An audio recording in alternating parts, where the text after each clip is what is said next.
ఇంట్లో ఎలుకలు ఉన్నాయని ఇల్లు కాలబెట్టుకుంటాడా? ఎక్కడో విఆర్ఓ వ్యవస్థ తప్పు చేసింది అనుకుంటే మొత్తం వ్యవస్థనే తప్పు చేస్తారా అని అప్పుడే సూటిగా కరీంనగర్ జిల్లా టీఎన్ఓ అధ్యక్షుడిగా మాట్లాడారు. ఎవ్వరి భయపడలేదు. ఏమో మనకు తెలియదా, చెల్లని రూపాయికి గీతలు ఎక్కువ ఉంటుంది. చెల్లని రూపాయికి గీతలు ఎక్కువ సామాన్యంగా ఉంటుంది. వాడు పట్టుకుని పొలబడ కొడుతుంటాడు, వాట్సాప్లో పెట్టుకుంటాడు, షో ఇస్తాడు. అటువంటి అడ్వర్టైజ్ కావాలి. మనకెందుకు అడ్వర్టైజ్? టీఎన్ఓ సంఘం అంటే ఒక చరిత్ర. వాడు ఎక్కడి నుంచి ఒకడు ఉన్నాడు, ఎక్కడి నుంచి టీఎన్ఓ ఇట్లా అట్లా అంటాడు. వాడు ఏం చేసిండో మనకు తెలియదు. ఏ ప్రభుత్వం ఉంటే ఆ ప్రభుత్వం తొత్తుగా ఉంటాడు. చాలా మంది మన మిత్రులు తెలియదు. ఎవరు భ్రష్టు పట్టించి వ్యాపారం చేస్తాము.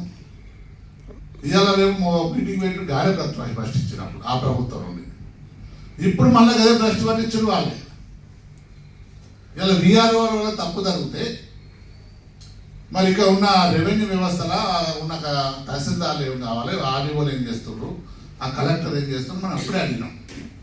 అంటే ఒక బూచిగా గురించి మీ అందరినీ దగా పడవేసి ఇవాళ ఒక ఏమంటారు దాన్ని ఒక నేరస్తులుగా క్రియేషన్ చేసి బతుకు తిరిగి బాగుపడి ఇలా గ్రామ పాలన అధికారి వచ్చిండు. పాత సారనే కొత్త సిద్ధరోషి, అదే సారని పోయింది. మళ్ళీ ఆ తప్పుడు విలేస్తారు. మా అధికారులు చెప్పిన మనం పోయి సంకల్ప గుర్తుకొని చేస్తాం. మీరు అట్లా చేయకండి.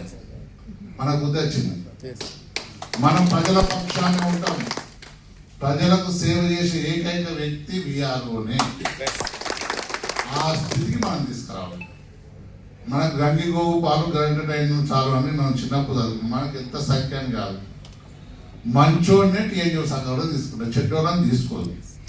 అందుకే ఎంతమంది ఉన్నా వీఆర్కేల గో హెడ్ అన్ని జిల్లాల్లో ఉన్నది.